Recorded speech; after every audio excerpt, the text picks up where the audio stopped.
Huh? You know that mouth of yours is gonna get you killed one day. Don't you ever tell me what I did or I didn't do.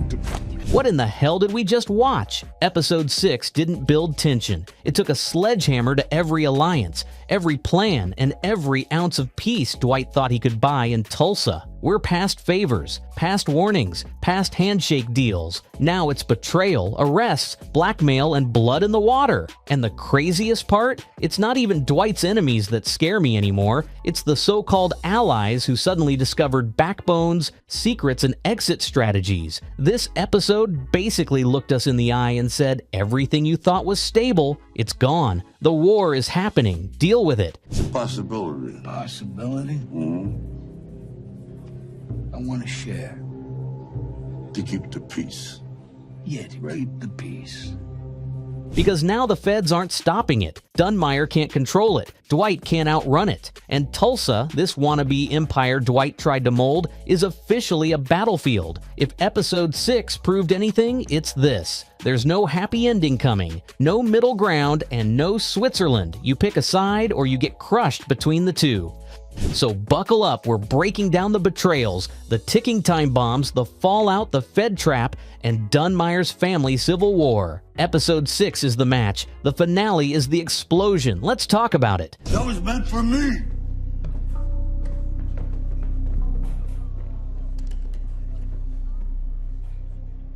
The arrest that changed everything, Bill Bevilaqua's detention and hidden levers. Bill Bevilaqua getting hauled off in cuffs was the moment the entire board flipped over, and the best part is, nobody's buying for a second that this was about justice. Please. Bill wasn't arrested, he was claimed. Episode 6 makes it painfully obvious. Somebody with real reach wanted him removed from the game, but not erased. This wasn't a takedown, it was a timeout, the kind corrupt men get when they suddenly become more valuable behind glass than on the field. Tulsa didn't get cleaner. The streets didn't get safer. The only thing that happened is someone bigger pulled a lever and decided Bill would cause less trouble in a cage than in a penthouse. And let's be honest, the timing couldn't be more convenient. Bill meets with Dwight, tensions spike, the war heats up, and magically the feds swoop in like they just so happened to be paying attention? Please. It reeks of orchestration. Either Muso's people or Dunmire's political pipeline wanted their fingerprints off the next phase, and Bill getting cuffed was the quickest way to burn evidence and freeze him out. Episode 6 hints at a deeper play. This was about cutting communication lines, not ending them. Bill knows too much about too many powerful men, including the ones who pretend they don't know him.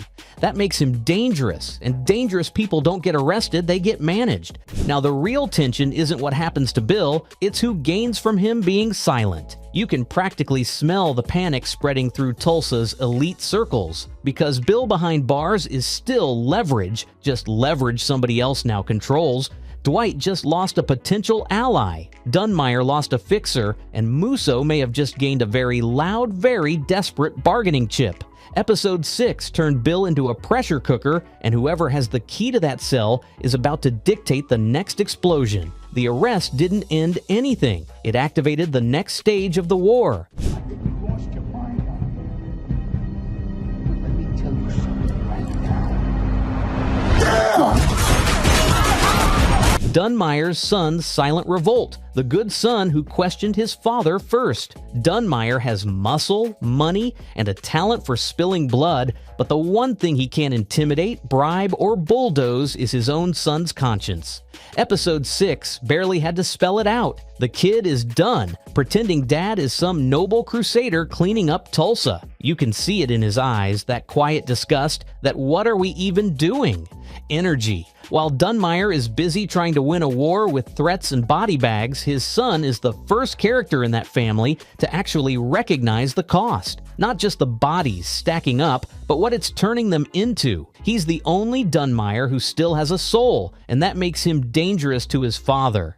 And the best part? He hasn't said a word. He doesn't have to. The silent stares, the hesitation, the jaw-clenched disappointment, that's the kind of rebellion that scares men like Dunmire more than bullets. Because a son who stops believing is a son who can walk away, flip, or burn the whole legacy down out of principle. Tulsa isn't losing control because of Dwight's crew. It's rotting from the inside. We are watching a family empire crack in real time, and it's not an enemy doing it, it's a conscience. So now the question isn't if Dunmire's son turns, it's how loud the betrayal will be when he finally acts. Will he leak intel? Will he swing to Dwight's side? Will he expose his father to save what's left of their name? His silence has been the fuse, and Dunmire is too rage-blind to notice the spark crawling toward the dynamite. Episode 6 just confirmed it. The most devastating blow to Dunmire won't come from a rival, a bullet, or a power play. It'll come from across his own dinner table. How was yours? We drove. You drove? What the hell did you do that for? So I could bring my weapons. Was that a joke? It is a joke.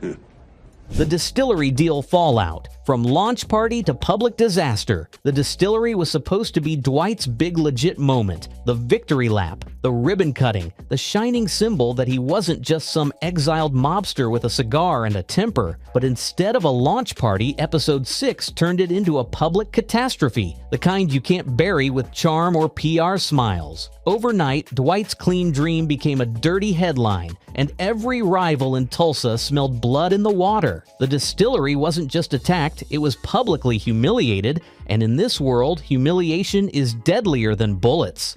Now the fallout begins. The investors are rattled, the press is circling, the feds are sniffing around, and the city is whispering the one thing Dwight cannot afford. Maybe he can't control this town after all. That's the real damage. Not the broken bottles, not the bodies, but the perception shift. Dunmire didn't just hit Dwight's business, he hit his credibility. And for a man like Dwight, credibility is currency. When people stop believing you're in control, they stop fearing you. When they stop fearing you, they stop following you. That's how empires fall, not with gunfire, but with doubt.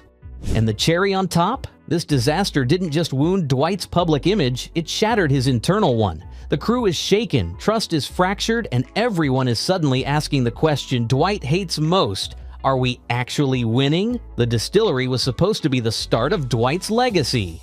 Instead, episode 6 made it the spark that could burn everything down. From toast glasses to crime scene tape, that's not a stumble, that's a declaration of war.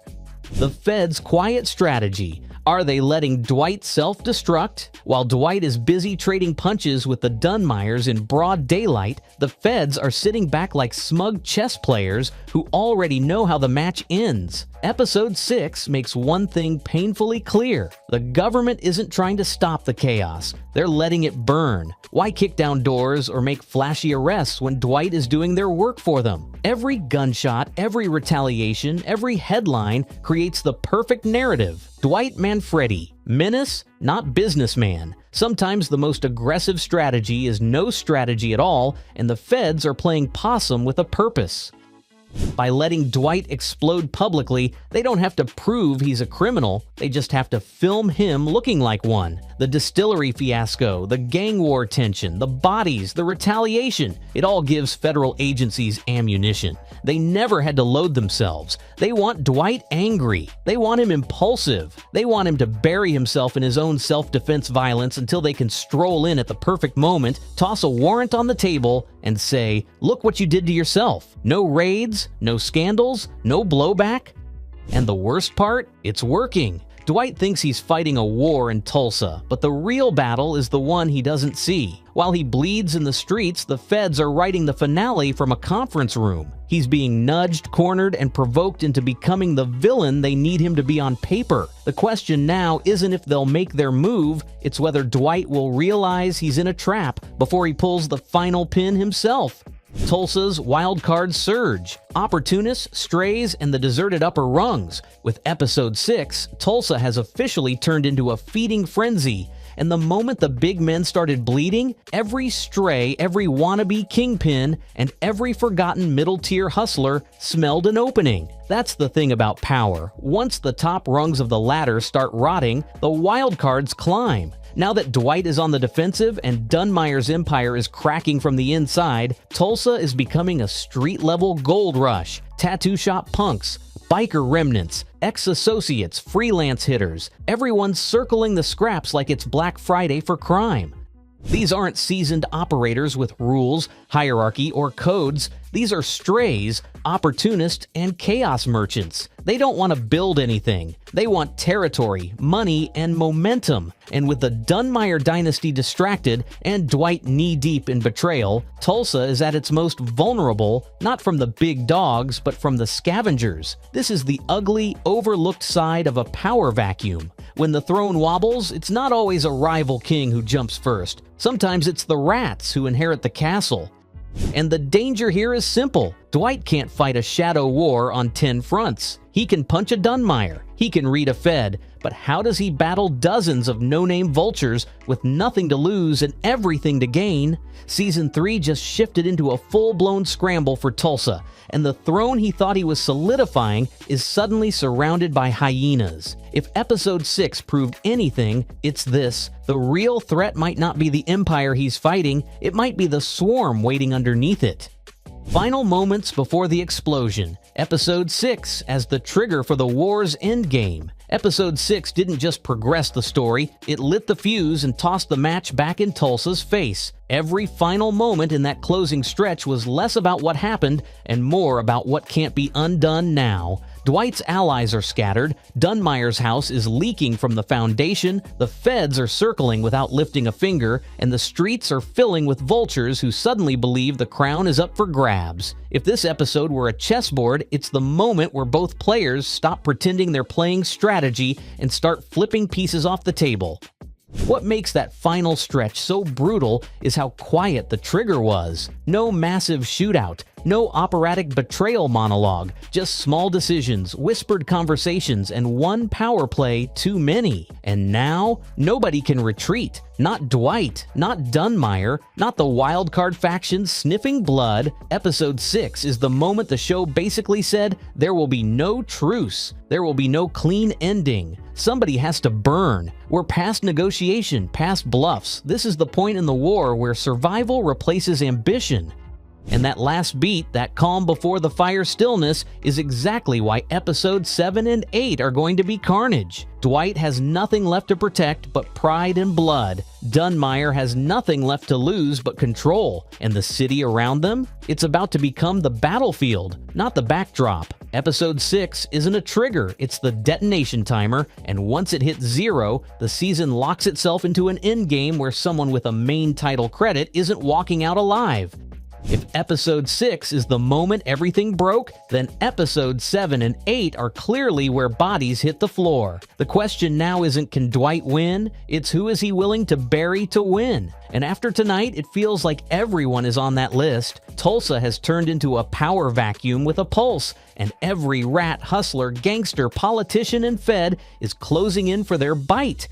But I want to hear you, because the war lines are drawn now. Who dies first? Who flips? And do you think Dunmire loses to Dwight or to his own damn son? Drop your predictions, drop your conspiracies, drop your rage. Episode 6 threw gasoline on the story, but the audience decides whose fire burns hottest.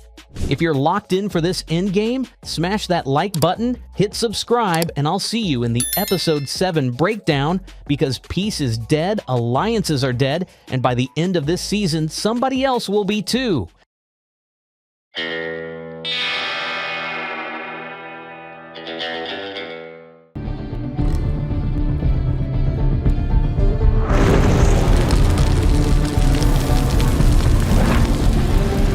You ever notice how every time Dwight starts to get a grip on things, the world around him sets itself on fire? Tulsa King Season 3, Episode 5 isn't just another chapter, it's a declaration of chaos. The power plays are getting dirtier, the bodies are piling higher, and every smirk in this show feels like it's hiding a knife. Dwight's kingdom isn't built on loyalty anymore, it's built on fear, pride, and the kind of desperation that always ends in blood. Sheridan's finally twisting the screws, making it crystal clear. This isn't about who deserves to win, it's about who's ruthless enough to survive the collapse. Did we or did we not shake on a deal?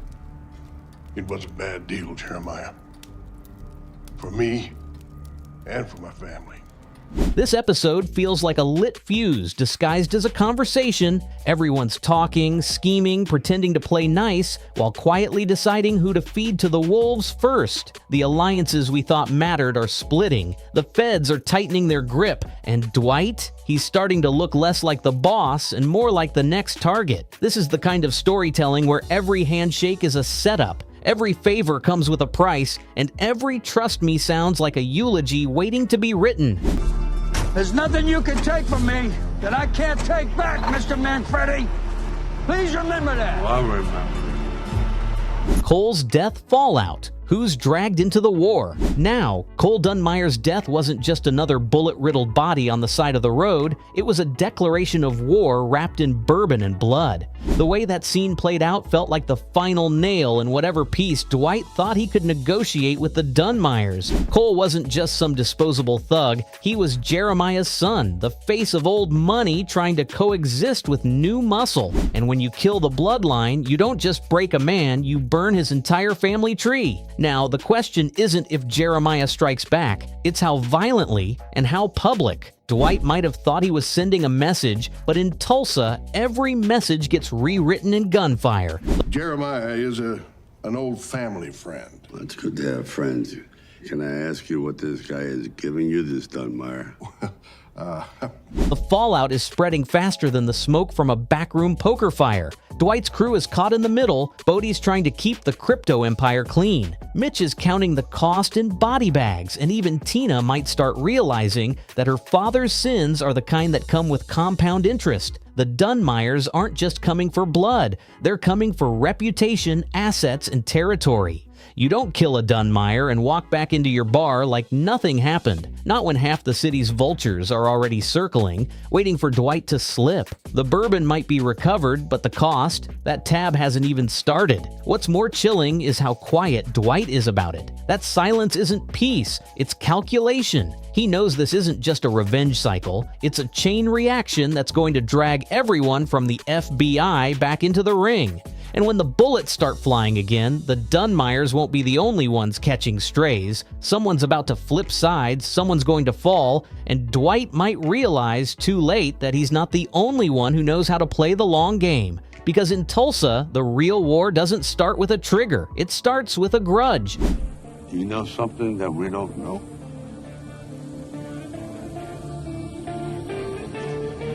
The bourbon recovery's true cost. The bourbon might be back in Dwight's hands, but let's not pretend it came without a body count and a moral hangover. What started as a simple recovery mission has turned into a full-blown reckoning, one that proves once again that in Tulsa King, nothing is ever just business. The barrels were supposed to represent legacy and leverage, but now they're soaked in the kind of blood money that doesn't wash off. Dwight's crew got the prize, sure, but it feels less like a victory and more like a curse. The bourbon isn't just liquor, it's a symbol of how far Dwight's willing to go to rebuild his empire and how many lines he'll casually step over along the way. Everyone's paying a price for this win, and not all of it's in cash. Bodie's the one trying to keep the book straight while the heat piles up. Tyson's drowning in guilt after the chaos, and even Dwight's swagger is starting to crack under the weight of what this recovery really cost him.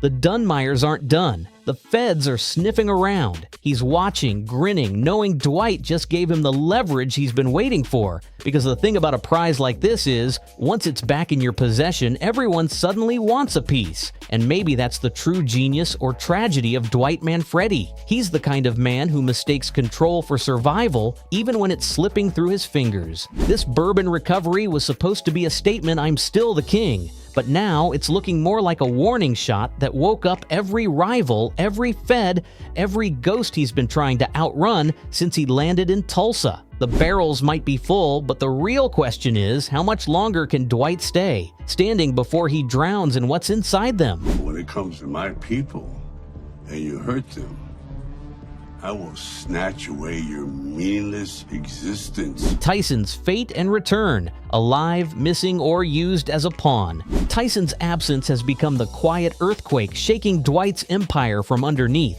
The loyal right-hand kid who once drove the Cadillac and carried Dwight's street cred is now nothing more than a question mark, and that silence is deafening. No body, no call, no clue, just tension thick enough to slice. Has Tyson vanished for his own survival? Or has someone decided to use him as leverage in a game Dwight didn't realize he was already losing? Every man Dwight's ever trusted has ended up either buried or bought, and Tyson's fate might be the mirror Dwight's been too proud to look into. The theories are flying faster than bullets in Tulsa. Some say Tyson's gone rogue, trying to escape the madness Dwight dragged him into.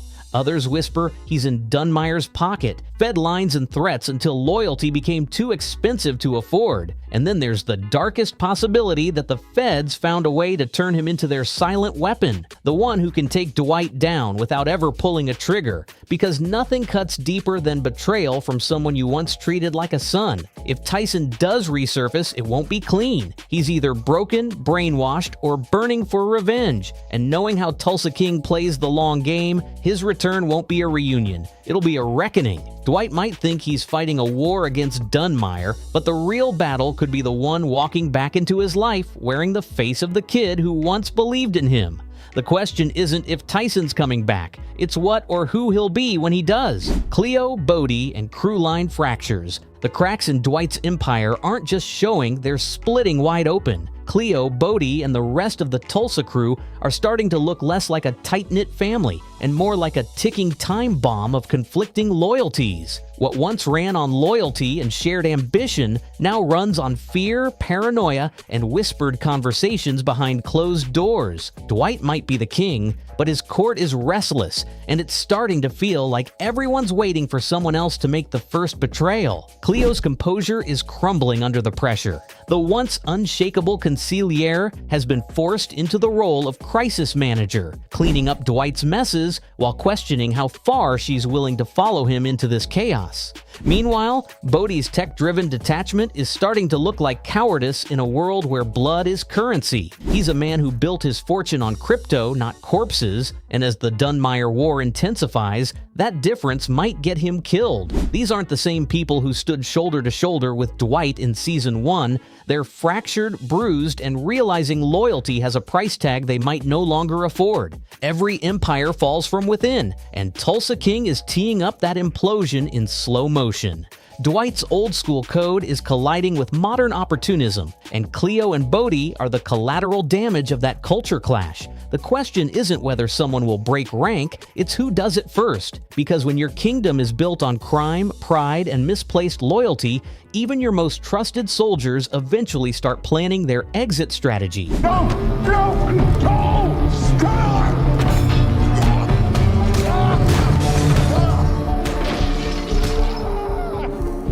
Jeremiah Dunmire's bold response. Jeremiah Dunmire has officially stopped playing defense, and it's terrifyingly effective.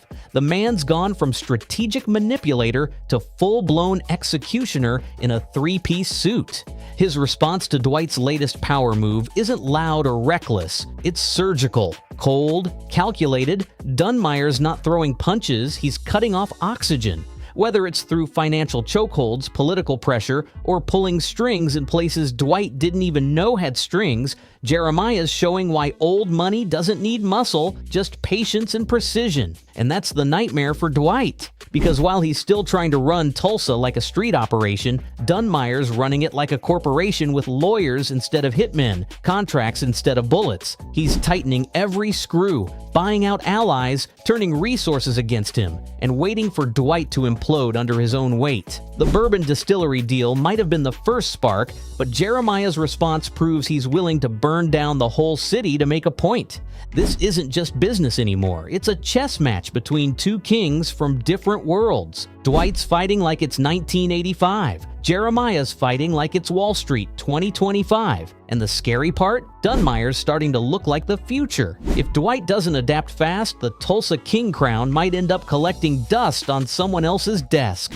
Muso's next lever: law, leverage, and blackmail. If anyone thought Muso was going to stay in the background after Theo's fall, think again. The man's not just cleaning up blood, he's repurposing it into leverage. Muso mastered the fine art of smiling while tightening the noose, and this time, his tools aren't guns or muscle. They're files, favors, and fear. Law, leverage, and blackmail, the holy trinity of quiet destruction. He's moving in the shadows, turning bureaucrats into assets and paper trails into weapons, and Dwight might not even realize he's already been boxed in. Muso's next lever isn't a threat. It's a reminder. He knows who's on Dwight's payroll, who's laundering his money, who's cracking under pressure. He's not shouting, he's whispering in the right ears, ensuring Dwight's loyal crew start second-guessing just how loyal they really are. That's how Muso wins. Not through brute force, but by making everyone else choose to destroy themselves. And if he's playing both sides, that means Dunmire and the feds might not be enemies,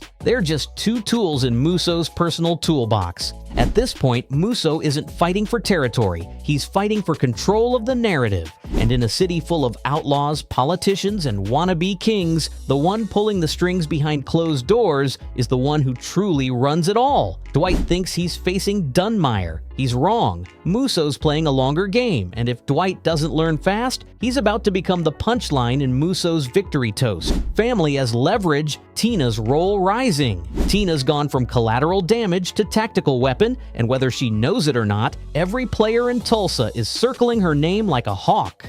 Dwight's daughter has always been his Achilles heel, that one thread that if pulled could unravel the entire empire he's built. But in Season 3, Tina's not just being used, she's using back. That's the difference. She's walking that razor-thin line between loyalty and survival, and it's starting to look like she's the one learning how to weaponize her last name. The more the pressure mounts, the clearer it gets that Tina isn't just a liability anymore, she's becoming part of the strategy.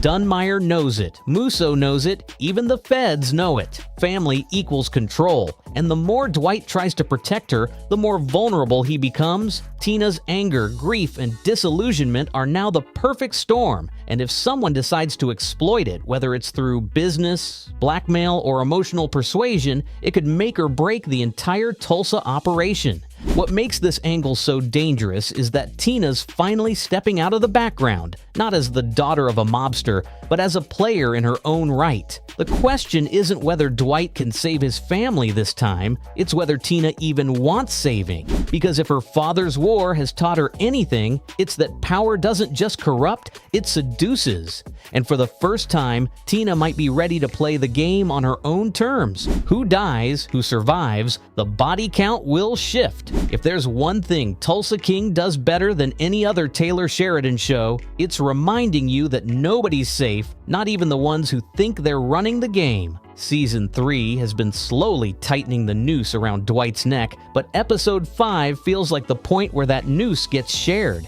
Everyone's gunning for someone. Every alliance has a timer, and the question isn't if there's going to be blood, it's whose blood it'll be. Dwight's empire isn't just shaking, it's splintering. And when that happens, bullets tend to decide the hierarchy. There are too many egos, too many guns, and way too much whiskey-fueled pride for this to end clean. Cleo's loyalty is cracking. Bodhi's neck-deep in shady deals, Tina's being pulled into dangerous waters, and the feds are lurking like vultures waiting for a fresh body drop. The Dunmire family's old money arrogance won't just stop at sabotage, they'll make it personal. Someone important isn't making it to Episode 6, and the emotional fallout could finally push Dwight past the point of strategy and straight into survival mode. But here's the kicker, Sheridan doesn't do random death. Every hit, every setup, every betrayal carries narrative purpose. If a body hits the ground this episode, it's going to mean something. The old guard and the new blood are both gunning for dominance, world. And that means someone, maybe even someone we didn't expect, will pay the ultimate price for being loyal to the wrong man. The streets of Tulsa are about to be painted in consequence. If this episode proves anything, it's that Tulsa King has officially stopped pretending to be about redemption. It's about retribution. Sheridan's done with slow burns. Now he's setting everything ablaze. Every choice Dwight's made since walking out of that prison